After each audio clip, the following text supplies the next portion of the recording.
Ellos no oyen, ¿verdad?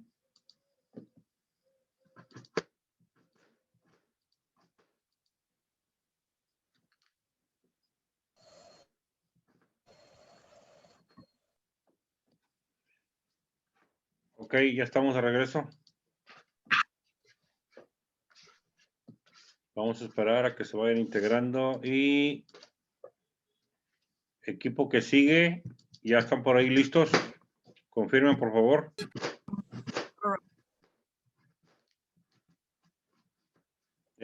No te escuché. Cristal, ¿quieres comentar algo? No, nada. Ok. ¿Quién sigue con la presentación, chicos? O 2, falta el 3, 4, falta el 5, el 6, el 7. Y informe individual, Janet, Leslie. A ver, no escucho porque el tiempo va pasando, ¿eh? Sí, yo estoy con ese Carlos, pero deje que entre por si él quiere que presentemos de una vez o... Ok, acuérdate que el tiempo pasa volando. Sí. Entonces, dígamelo por favor. Carlos, A ver. No se me duerman. Equipo 2, 3, Carlos. 4, 5, 6 y 7 falta. Carlos, A ver, Carlos. ¿presentamos de una vez? Sí, si quieres el proyecto de una vez. Okay. ¿Sí? Ahí voy a ponerla. A ver, ahí les digo autorización para que puedan compartir la pantalla, por favor.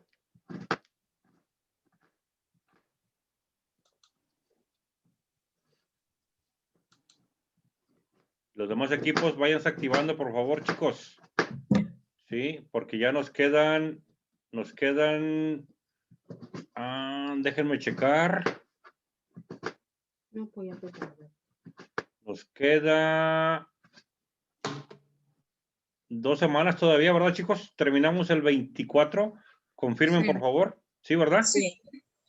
Ok, nos queda tiempo. Nos queda Un tiempo poquito suficiente. Hay mucho tiempo. Ok, adelante, escucho. Acuérdense la foto inicial para hacer acá mis anotaciones.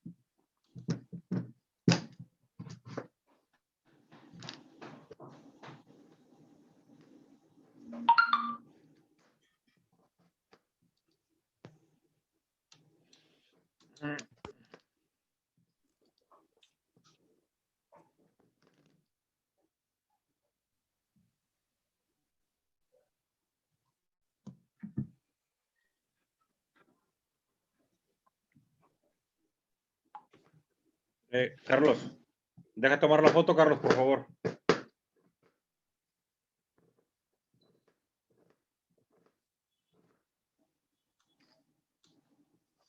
Listo, Carlos, adelante.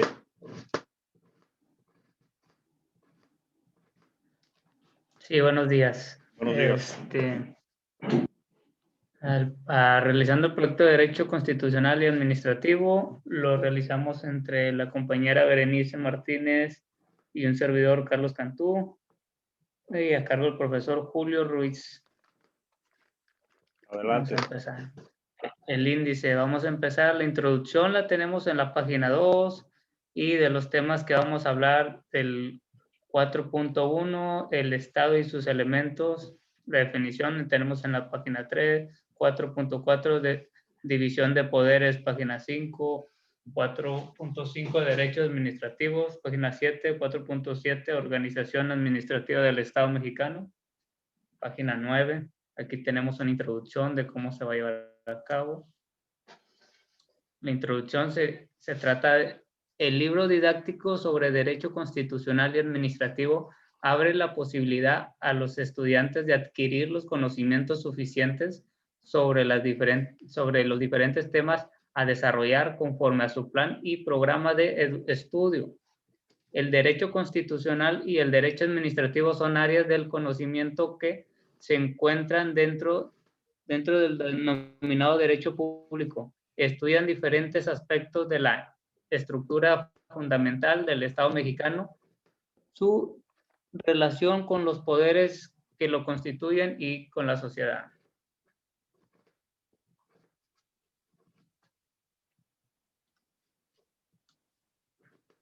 Cedo la palabra a mi compañera Berenice.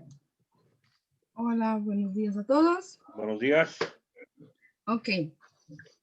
Como viene siendo aquí el Estado y sus elementos, que viene siendo la definición, el concepto del Estado desde el punto de vista jurídico es sujeto de derechos y obligaciones y una persona jurídica. En este sentido también es una empresa legalmente ordenada, está personalizada jurídicamente del país, no es ficticia.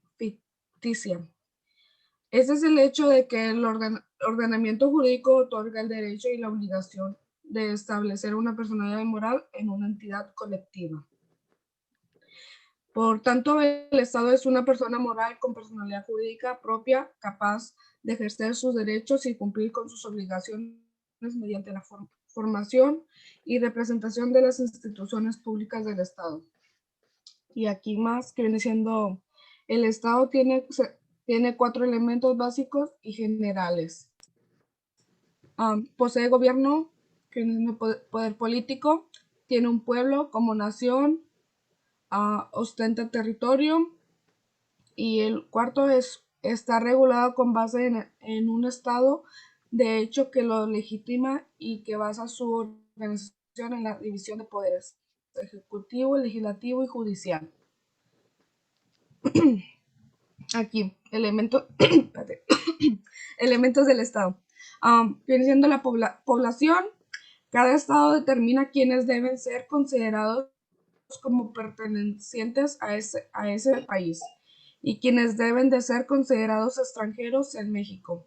La Constitución y la Ley de Nacionalidad son las normas que regulan este estatus. Las características comúnmente utilizamos para otorgar la nacionalidad son la ascendencia y el lugar de nacimiento. Sin embargo, en México hay 2 formas de adquirir la nacionalidad, por nacimiento y por naturalización, que es en el artículo 30 de nuestra Constitución. El efecto jurídico de obtener la nacionalidad implica tener el derecho de vivir en el territorio del Estado. Viene siendo territorio. Es el espacio geográfico donde se sienta la población y el Estado ejerce su poder, excluyendo a cualquier otro poder superior o igual al suyo.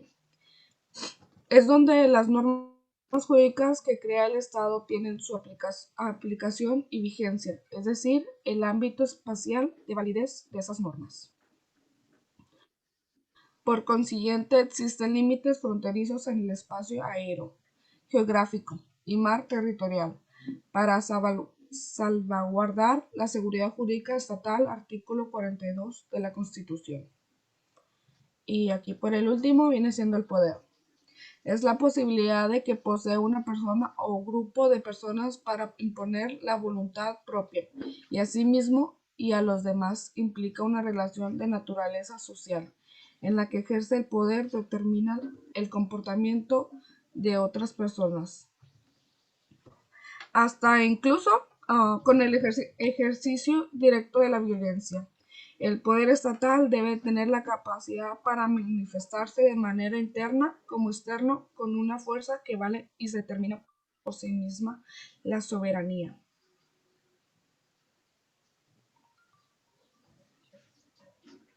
Y aquí viene siendo división de poderes. La división de poderes que se establece el artículo 49 de la Constitución Federal, es el principio organizativo de los estados modernos según el cual las funciones legislativa, ejecutiva y judicial se ejercen a través de órganos distintos e independientes entre sí. Originalmente encuentra su base y fundamento en permitir un adecuado ejercicio del poder para evitar la monopolización del mismo por un solo individuo, grupo o ente, ya que el ser humano tiende por naturaleza y abusar del poder en beneficio propio, lo que atenta contra el interés colectivo y general como lo ha sido en regímenes monárquicos, totalitarios o dictatoriales. El objetivo de la división de poderes en este sentido es evitar la concentración de los poderes del Estado en una sola persona, órgano o corporación, lo que vendría a posibilitar los abusos de autoridad y con el tiempo el surgimiento e instauración de un régimen autoritario o tiránico. Ok. Hay 4 clases de poderes con funciones y campos de acción bien delimitados. El poder legislativo es encargado de hacer, corregir o derogar las leyes, que viene siendo representado por los diputados o senadores. Y tiene unas principales características que administran el presupuesto del Estado, dirigen las acciones del gobierno. Las leyes pueden ser debatidas por medio de cámaras legislativas. Cuando una cámara es única se llama unicameral. Cuando son 2 cámaras es bicameral. 3 cámaras tricameral y 4 cámaras es tetracameral. La cantidad de miembros puede variar de país en país. El Poder Ejecutivo es responsable de la gestión de los asuntos del Estado, de aplicar el orden jurídico, representar a la nación a nivel internacional, comandar las Fuerzas Armadas y ejecutar políticas de acuerdo con la voluntad popular y las leyes. Y aquí el último, el Poder Judicial, el que tiene como objeto interpretar las leyes e impartir justicia en los conflictos entre los ciudadanos. Y aquí una breve. La palabra judicial tiene que ver con la palabra justicia y con la palabra juez. El Poder Judicial estudia las leyes creadas por el Poder Legislativo y con ese conocimiento juzga a quienes cometen faltas.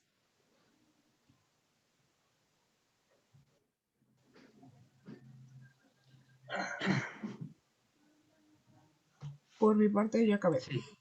Ok, son los 3 poderes muy Muchas importantes, gracias. acuérdate. Berenice, Sí, son los 3 poderes importantes que existen, ¿no? Ejecutivo, legislativo legislativo y judicial. y judicial. Y sabemos qué es lo que ejerce cada uno, ¿no? Ahí lo mencionaste tú. Digo, para que también escuchen los demás compañeros. Legislativo, ¿no? Es corregir y derogar las leyes. Legislar, ¿ok? Ejecutivo, ejecutar, ¿no? Gestión de los asuntos, Sí. aplicar el orden jurídico y el que representa a la nación, ¿no? Que ya sabemos quién es. Y el judicial, o sea, las leyes, ¿no? A quien haya hecho o haya cometido algún ilícito. ¿Ok? ¿Sí, chicos? Así es. ¿Ok? Ilícito, porque hay lícito. ¿Sí? Que haya cometido algún ilícito. Ok, adelante. Algo no apropiado. Es correcto, Carlos, algo inapropiado, es correcto. Ok, bueno. Entonces seguimos con el proyecto. Yo les voy a hablar sobre el derecho administrativo. El derecho administrativo es la rama del derecho público interno constituido por el conjunto de estructuras y principios doctrinales y por las normas que regulan las actividades directas o indirectas de la administración pública como órgano del Poder Ejecutivo Federal, la organización, funcionamiento y control de las cosas públicas, sus relaciones con los particulares, los servicios públicos y demás actividades estatales. Es decir, sería la rama del derecho que se encarga de la administración pública. Es decir, su organización, funcionamiento de los poderes y los deberes. Eso sería algo sobre el derecho administrativo. Ok. El derecho administrativo tiene como objeto el estudiar las diferentes actuaciones en materia administrativa del Estado, así como la regulación de los entes de dicho poder y sus relaciones.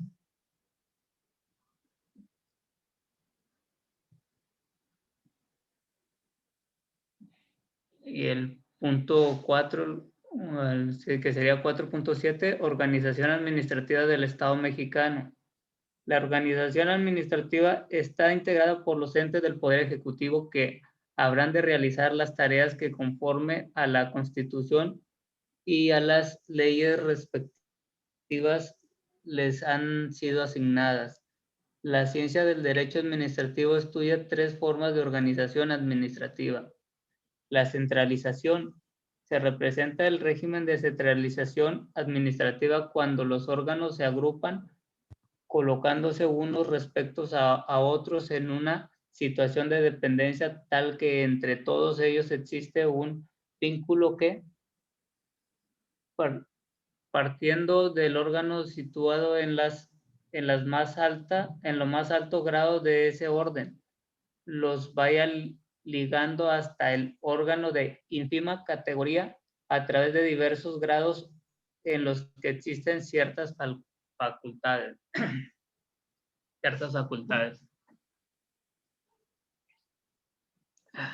Descentralización. Supone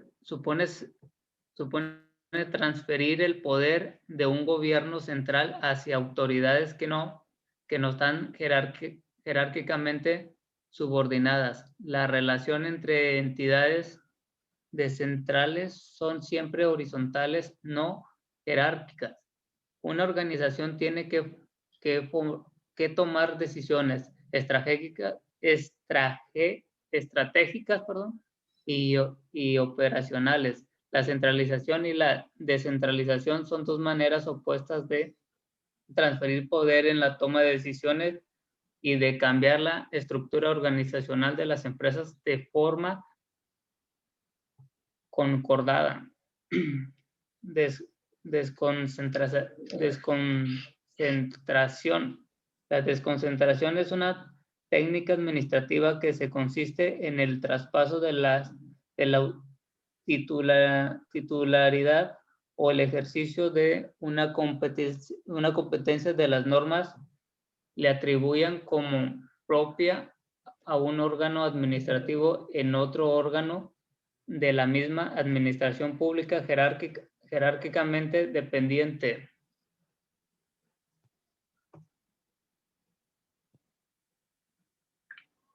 Eso sería decir, o sea, de los métodos y procedimientos puestos en práctica para ordenar, controlar y dirigir una empresa a través de sus departamentos, como serían recursos y procesos con el fin de alcanzar sus metas, objetivos trazados de la empresa. Y eso sería todo de mi parte. Ok, Carlos. Aquí terminan ustedes. A ver, aquí va. Déjame poner acá. Ahí están las reacciones. Ok, muy bien. Carlos, muy bien, Berenice. Con esto culminan ustedes la presentación. Exhorto a los demás a que se vayan integrando. Ahorita nos queda todavía tiempo suficiente. ¿Hay algún otro equipo ya listo? Queremos empezar nosotros. ¿Quién habló? ¿Joana? Joana. Juana. Adelante, Joana. ¿Joana o Juana? Ok, compartí. Es Joana, profe, pero usted puso Juana en una de esas. Okay. Comparto pantalla, ¿verdad? Sí, ya tienes ahí la autorización. Ok. ¿Ahí se ve? Ahí está abriendo. Ok. ¿Qué equipos son, Joana? Deja tomar la foto. Somos el equipo 2. El equipo número 2. Va la foto, permíteme un segundo, por favor. Y ya comienzas. Ahí va la foto. Bueno. La foto. Excelente. Ya pueden comenzar. Buenos Equipo días número 2. a todos mis compañeros. Ok. Me presento, soy Joana Alicia Guevara López y mi compañera María de Jesús Hernández Núñez. Hoy vamos a hablar algunos temas sobre derecho constitucional, que viene siendo teoría constitucional, referencia histórica de la Constitución mexicana, supremacía de la Constitución, reformas a la Constitución y por último vamos a ver lo que es la inviolabilidad de la Constitución. Vamos con el tema de derecho constitucional.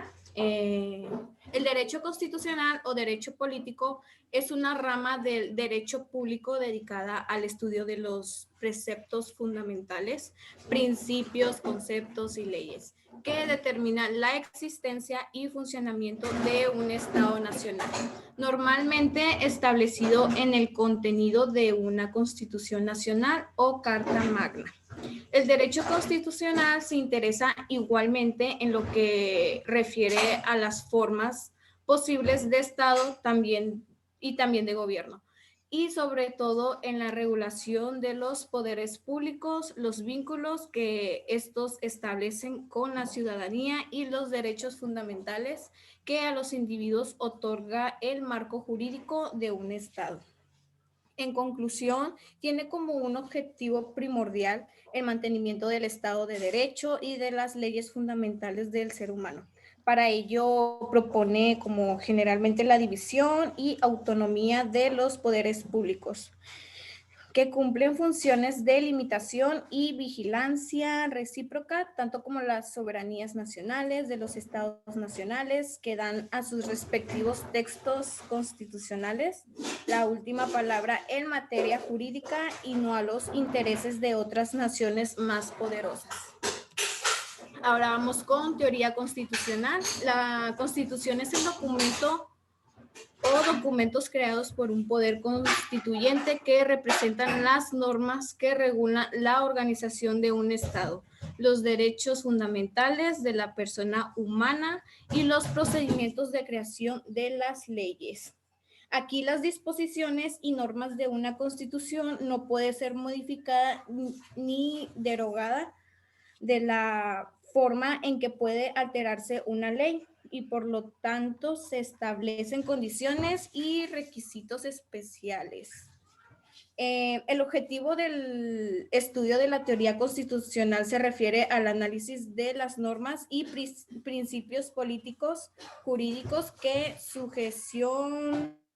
consecución al constitucionalismo determinan con validez universal el concepto, que vienen siendo las características, contenido, finalidad de la constitución de un Estado de Derecho.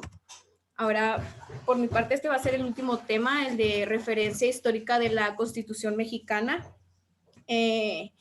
Aquí en México México ha tenido diversas constituciones a lo largo de nuestra historia, desde que devino una nación libre e independiente. Se han dado, según el momento histórico y las circunstancias, varias constituciones hasta llegar a la que rige en la actualidad, que fue promulgada el 5 de febrero de 1917. Cada una de ellas ha tenido su razón política de ser y un impacto social determinado. Y aquí brevemente les voy a leer un poco sobre alguna de ellas. Está la de Constitución de Cádiz de 1812. Esta constitución no tenía un apartado especial que reconociera los derechos humanos. Sin embargo, varios de ellos, como la igualdad, la libertad, la seguridad jurídica, la propiedad, algunos derechos. ¿Qué pasó? A ver, ¿te están haciendo reír o qué? Sí, profe, disculpe. Ok. El perro. Sácalo de ahí, échale un huesito ahí. Sí. Algunos derechos políticos y otros en materia educativa podían ser identificados de manera dispersas a lo largo del texto. Constitución de 1814, también conocida como la Constitución de Apatzingán y oficialmente titulada Decreto Constitucional para la Libertad de la América Mexicana. Este documento fue inspirado en los sentimientos de la nación de José María Morelos y Pavón. Recoge además los principios de la Constitución de Cádiz y del modelo liberal democrático de la Constitución francesa y reconoce los derechos laborales, además de los derechos humanos mencionados en Cádiz. Constitución de 1824. El contenido de esta Constitución gira en torno a la organización y división del poder del Estado. No tuvo un apartado especial para el reconocimiento y tutela de los derechos, ya que delegaba a las constituciones locales su enunciación. Ahora vamos con las 7 leyes constitucionales de 1836, cuando Antonio López de Santa Anna llega al poder asumiendo un rol conservado, abroga la legislación anterior por ser un carácter eminentemente liberal y procede a estructuras el Estado en una república centraliza, cuyas bases fueron sentadas en las 7 leyes constitucionales de 1836. Ahora vamos con acta constitutiva y reforma de 1847. Durante la intervención norteamericana se declaró la vigencia nuevamente en la Constitución de 1824 de carácter federalista y se le adiciona el acta constitutiva y de reforma del 21 de mayo de 1847, formulada por Mario Otero. Ahora vamos con Constitución de 1857. Después del cese del poder de Antonio López de Santa Anna, se quedó como presidente sustituto Ignacio Comonfort, quien en 5 de febrero de 1857 firmó la Constitución Política de los Estados Unidos Mexicanos de 1857, de corte liberal y federal. Su capítulo primero, denominado de los derechos del hombre, reconocía los derechos a la libertad de expresión, asociación y aportación de armas, reafirmaba la abolición de la esclavitud y eliminaba la prescripción por deudas civiles, las formas crueles de castigo y la pena de muerte. De igual manera, prohibió los títulos de nobleza y establecieron los principios de legalidad e irretroactividad. Sin embargo, siguieron sin tratarse los temas referentes a los derechos de la mujer y la libertad de creencias. Y vamos con la última, que sería Constitución de 1917. Durante la época del Porfiriato en México, el presidente concentró las atribuciones de los 3 poderes, situación que condujo a la Revolución de 1910, encabezando por Francisco I. Madero, quien logró quitar a Porfirio Díaz del poder y llegar a la presidencia. Y esto sería todo de mi parte. Ahora vamos con mi compañera María. Ok, Joana, gracias. Gracias. Ahí con tus nervios, pero gracias. Y ese perro, ¿no? Estaba haciendo ruido, ¿no? Ahí se oía como... No lo habíamos visto y mi abuela lo sacó. Se oía como un traste, ¿no? Ahí como que estaba... Me estaban lavando. Ah, ok, no te apures, no pasa nada. Suele pasar. Sí. Ok. Adelante, entonces sigue Mari, ¿verdad? María de Jesús. Sí. Ok, adelante Mari, te escucho. Buenos días. Buenos días. A mí me toca diferencia entre teoría de la Constitución y derecho constitucional. ¿Qué fue? ¿Qué pasó? Me cambiaron la... Ahí está. Ok, oigan, antes de que se me pase, feliz Día de la Mujer a todas las mujeres de mi clase. Muchas felicidades, al igual que a sus madres, a sus abuelitas. ¿ok? Para todas las mujeres. Y igual para los hombres, para sus esposas o novias o abuelitas, ¿sí? Igualmente un feliz día, un abrazo a toda la mujer, ¿no? A todas las mujeres. Creo que no se dice novia, se dice para sus tóxicas. Para sus tóxicas en este día, ¿ok? Adelante. 9 minutos tienes de gloria. El derecho constitucional está encargado de estudiar normas del Estado y su aplicación cotidiana. Fundamento de validez de normas. Formal. Se crea a partir de una norma superior. El ejemplo más común es el proceso legislativo. Material. El contenido de la norma no puede contradecir la norma superior. Siguiente.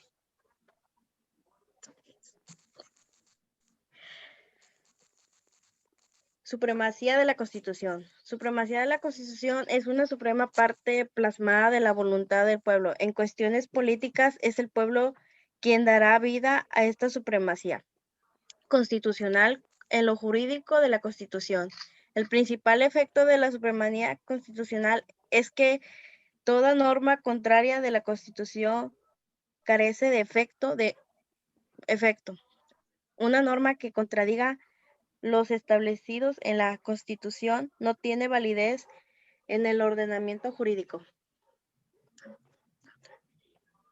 La que sigue, por favor. Reformas a la Constitución.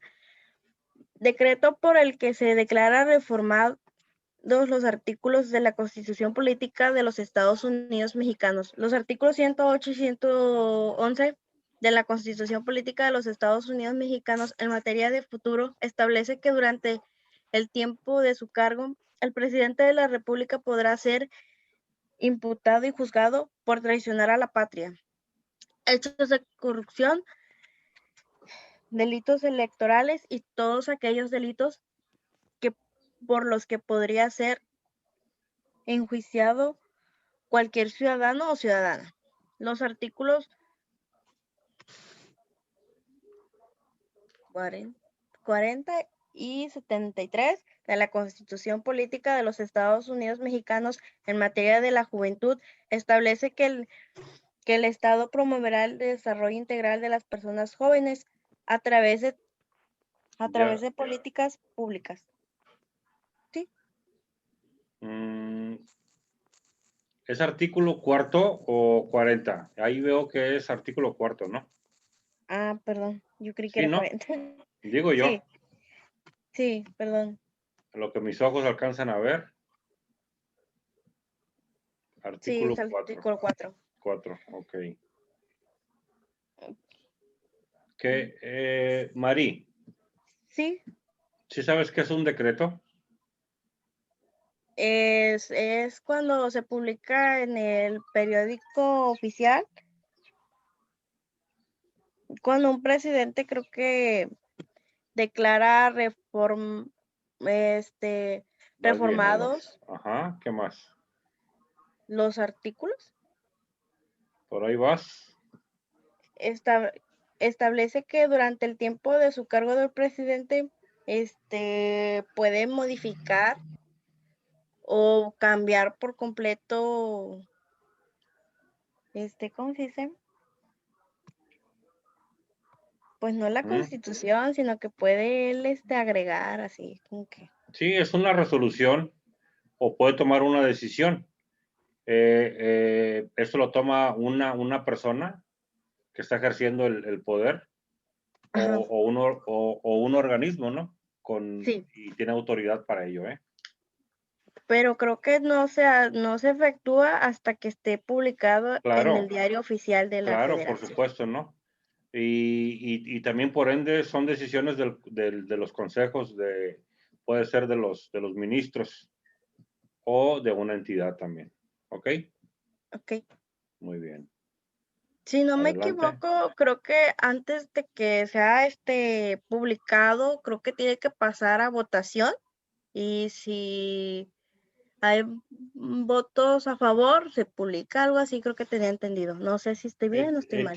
Tiene que ser, tú lo acabas de mencionar, tiene que ser los votos, o sea, si son 10 los que están tomando esa decisión, ese decreto, esa parte, ¿sí? Tiene que ser 6 a favor y 4 en contra, para que sea formal y para que quede dentro de lo establecido por la ley, ¿sí? La ley de la Constitución o las reformas de la Constitución. Sí. ¿Sí? O sea, tiene que ser aprobatorio. Si es 5 y 5, ahí ya sería por voto del que sea, ahora sí, no sé, un mayor rango, y ese toma el voto para poder, que no, como quedó en empate, tiene que haber un desempate, ¿no? Ok, muy bien. Ah, ok. Adelante. 4 minutos te quedan, 3 minutos y medio aproximadamente. Adelante. Se declara reformas y diversas disposiciones de la Constitución Política de los Estados Unidos Mexicanos en materia de movilidad y seguridad vial. Incorpora el derecho de toda persona a la movilidad en condiciones de seguridad vial, accesibilidad, eficiencia, sostenibilidad, calidad, inconclusión e igualdad. Facultad al Congreso de la Unión para expedir la Ley General en materia de movilidad y seguridad vial. Siguiente, por favor.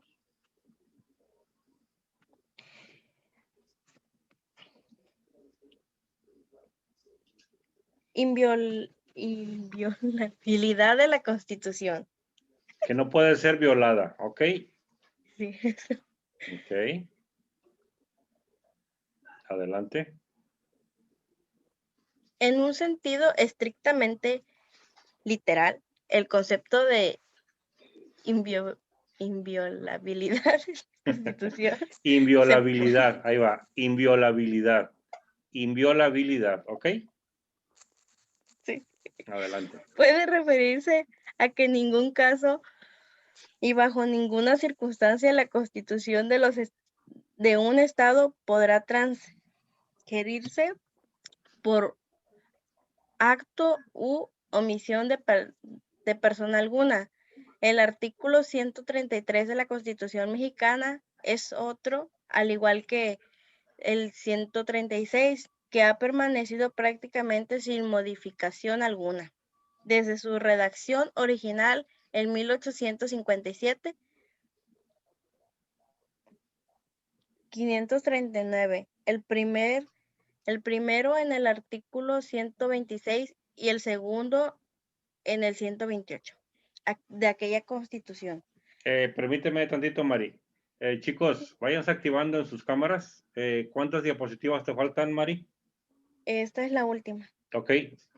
Váyanse activando sus cámaras, termínala por favor y nos vamos a la pantalla inicial. Ok.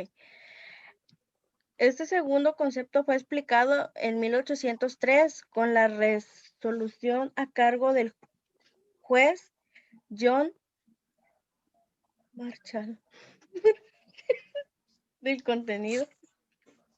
¿Qué fue? ¿Qué fue? No, del conocido caso